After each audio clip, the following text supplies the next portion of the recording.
When we talk about platform engineering, we usually talk about speed, faster builds, faster deployments, faster environments, faster feedback. And all of that matters. But in my experience, speed is rarely just an engine problem. A lot of teams already have powerful engines, smart engineers, cloud platforms, mature CI/CD, Kubernetes, automation, AI-assisted development now, and still somehow shipping feels slow. The velocity is slower. So today I want to talk about the part of speed we don't discuss enough, the brakes. Not the brakes that stop teams, the brakes that give teams confidence to go fast. All right, a quick introduction. My name is Mihir Vora. I am a senior distinguished engineer at Capital One. I've spent the last 15 plus years across cloud engineering, DevOps, CI/CD, and building enterprise platforms. Basically trying to answer one question. How do you help large teams, organizations move faster without turning production into an experiment? For me, platform engineering is not just about tools. It is about making the right thing, the easy thing, the safe thing, the default thing, and reducing the amount of process every developer has to carry in their heads. That's the lens for this talk. So let's start with Formula One. Why does a Formula One car have such powerful brakes? So when I ask this question, most people would say, so it can stop. And technically, yes, that's right. But that is not really the point I'm trying to make here. The real reason is so the driver can go fast. Because if you don't trust the brakes, you don't push the car. You brake too early, you hesitate into every corner, you leave performance on the table. The engine may be capable of incredible speed, but confidence becomes the limiter. And that is exactly what happens in software organizations. When engineers don't trust the delivery system, they slow down. Not because they are slow, but because every change feels like it may trigger some unknown approval, unknown concern, an audit question, or just some sort of a production surprise. So what do teams do? They work around it, or they batch changes, they wait, they avoid touching things. And I think it slows down innovation ultimately. And once that becomes the culture, the platform is no longer accelerating delivery. It is teaching people to drive carefully around it. So we often frame speed and safety like they are opposites. You can go fast or you can be safe. Pick one. But that has never matched what I've seen in strong engineering teams and organizations. The best teams are not fast because they ignore safety. They are fast because safety is built into how they work. The control is not sitting at the end as a surprise. The control is in the path. It is in the template, the pipeline, the feedback loop. So teams don't need heroic coordination every time they ship. They just have systems that give them confidence. That is the shift. Like from speed and safety are not kind of enemies, or they're not like butting heads against each other. The real enemy is unpredictability. Some organizations still manage risk through meetings and tickets and like shoulder tapping and getting manual approvals. The better ones turn risk management into a platform capability. And now let's talk about where many organizations, teams get stuck. I call it TicketOps, and most of us have lived through this. You write code, the tests are green, you're ready to move.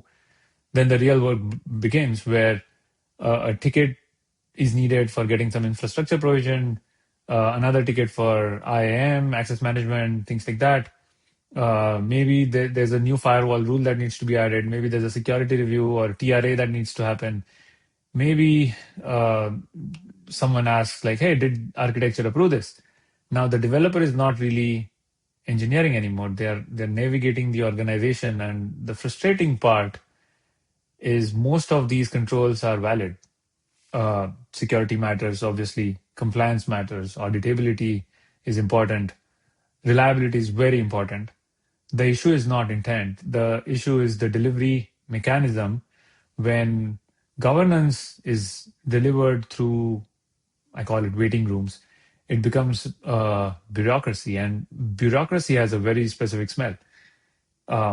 Everybody agrees the control is important, but nobody can explain why it takes 3 weeks to get something approved. That is when developers start losing trust. Not trust in like the security or the compliance requirements, just trust in the system because it's slowing them down.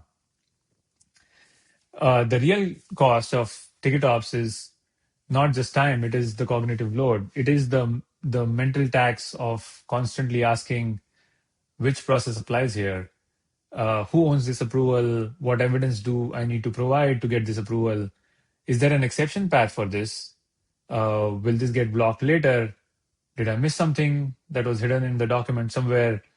That's all coming from memory. At times, that uncertainty changes the behavior, and the developers start becoming more conservative. They start avoiding experiments. They stop improving systems because touching the system may feel expensive. And then leadership looks around and says, "Why are teams not moving faster?" But the engineers are not not trying to slow down. They just the system around them is slowing them down. The job of the platform is not to remove controls. And I want to emphasize on this. It is to make controls understandable, repeatable, and mostly invisible because that's the hallmark or trademark of a good platform, which is abstracting complexity from the developers, baking them in their best path forward. So, moving on, this is where golden paths matter. Like first off, like what are golden paths? But and again, I want to be careful with that phrase. Sometimes golden path means or becomes just another name for a curated toolchain. Here is the repo structure. Here's the template for CI. Here's the deployment tool, and good luck. That is useful, but it is not enough. A real golden path or paved path is a contract. The contract says you can build however you want, but if you use this path, the pipeline, the template, the patterns, you get the fast lane. Because the platform is doing the heavy lifting and all the governance work for you, that is the key. The developer should not have to become a part of compliance, like compliance analysis to ship a service. The platform should already know, was the artifact signed? Was there an SBOM generated? Was it scanned? Are the required tags applied to the infrastructure? Is the deployment pattern safe? Do we have resiliency, blue-green canary baked into the deployment mechanism? Is the human approval actually needed, or is this more like autonomy that's provided because of all these rules being passed? You're fast-tracked. That is when the paved paths or the golden paths become more than convenience. It becomes confidence. And once developers trust it, they choose it because it makes their life easier. This is when platform starts working, right? So the three controls that disappear into the platform, or I like to frame them as invisible brakes. How do we build these invisible brakes? I think about it in three patterns. First is block at the gate. This is mostly policy as code, not policy as document or something that someone has to read, not like historical knowledge that makes you kind of remember things and then apply that. Policy as code means the rule runs when where the work happens in a pull request or shifted left into the developer's system as a pre-commit hook before the change becomes expensive. The tool, and there are several tools out there, OPA, Kyverno, something else, Contest, you name it, whatever works for you. That's great. The principle matters more than the brand. The rule should be consistent. The feedback should be fast, and the developer should know exactly what to fix. This also helps with the more and more AI development that we're seeing. These are some of the deterministic guardrails that help you protect against slop and protect against the mistakes that can happen later. Second is default to safe. This is where This is where templates and paved paths or paved roads matter. So you have a least privilege IAM role, or a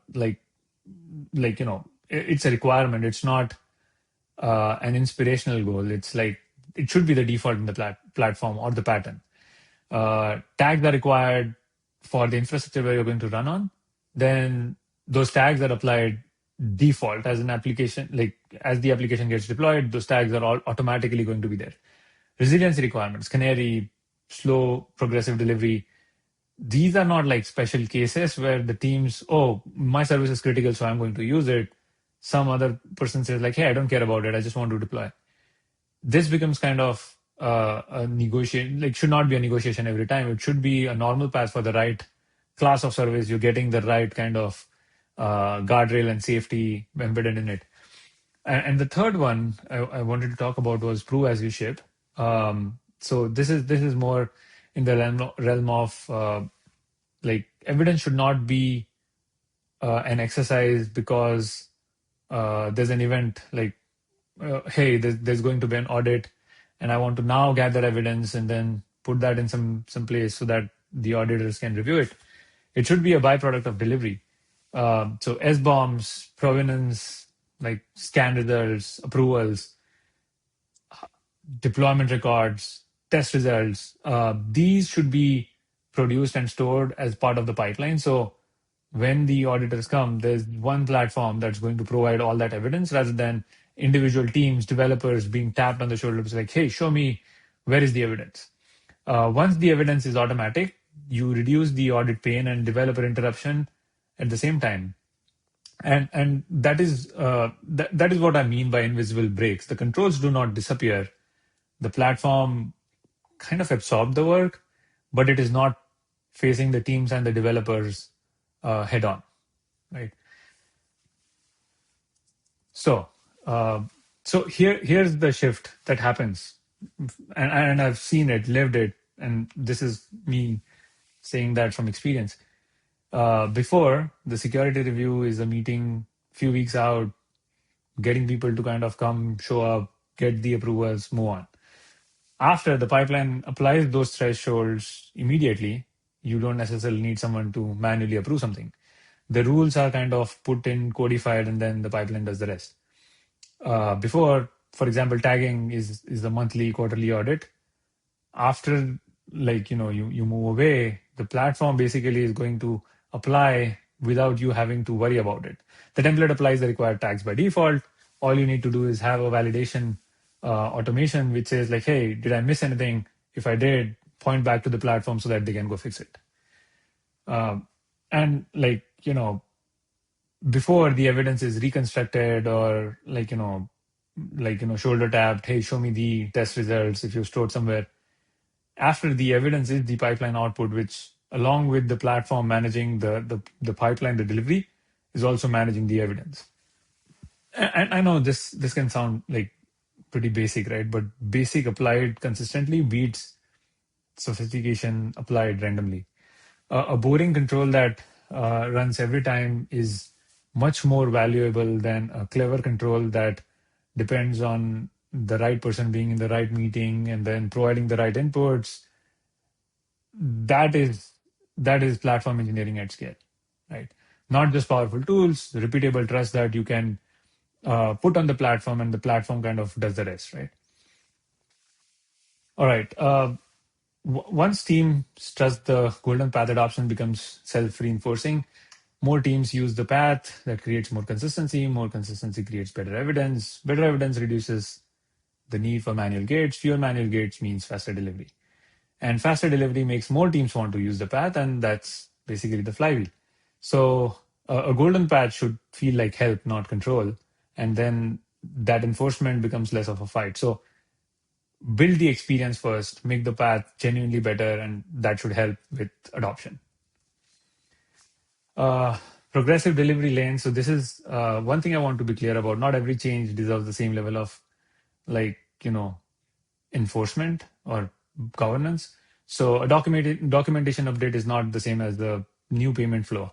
And I think we need to build smarter intelligence into how can we have automated checks without friction, that can divide it into like, a green lane, which is low risk, routine changes, yellow or amber lane with elevated risk, where like, some sensitivity is found. And then the red lane could be like truly high risk changes, architecture changes, infrastructure changes, things like that. Uh, Governance conversations get messy because we argue from stories. Security says we need this control. Engineering says they're slowing us down. Leadership says, can we go faster without increasing the risk? Everyone's right. Nobody has the same measurement. So measure the system. And like, we can have manual compliance efforts tell us how many hours people spend providing evidence, chasing approvals, and explaining the same thing repeatedly. That number tells the truth. Then pair it with stability signals like change failure rate, because the goal is not just faster delivery, the goal is faster delivery with confidence. When the platform is doing its job, manual effort should go down without safety getting worse. That is proof, not a platform demo, actual reduction in friction that the developers feel. So the reframe is we should stop asking, how do we reduce governance? That question makes governance sounds like waste, and I don't think that's true. And in most enterprises, governance is not waste. It is how we manage risk, trust, compliance, customer expectations, and operational discipline. The better question is, how do we automate it? How do we turn a meeting into a checklist into a template? That is platform opportunity. Because when the safe path is also the easiest path, teams don't need to do anything manually, but need to be convinced to do the right thing. They just do it because the system makes it very easy and natural for them to follow along. Let me close with something practical. The goal of platform engineering is not to control developers, it is to give them confidence. Confidence that if they use the paved path, they are not walking into hidden surprises. Confidence that checks are consistent. Confidence that evidence exists. Confidence that if the platform says this change is good, they can move on. So this week, I would do three things. Measure your top 3 ticket queues: infrastructure, access, security. The wait time is your baseline. Pick one rule to encode. Anything, not the hardest rule. Just pick the boring rule with a clear yes or no answer. See if you can automate it. And find a design partner, find a team most frustrated by governance friction, but still willing to engage. Build the golden path with them, and see how you can build the trust. And when trust is created, when teams feel the platform understands their pain, invisible breaks are not about slowing developers down. They are about giving developers the confidence to go fast.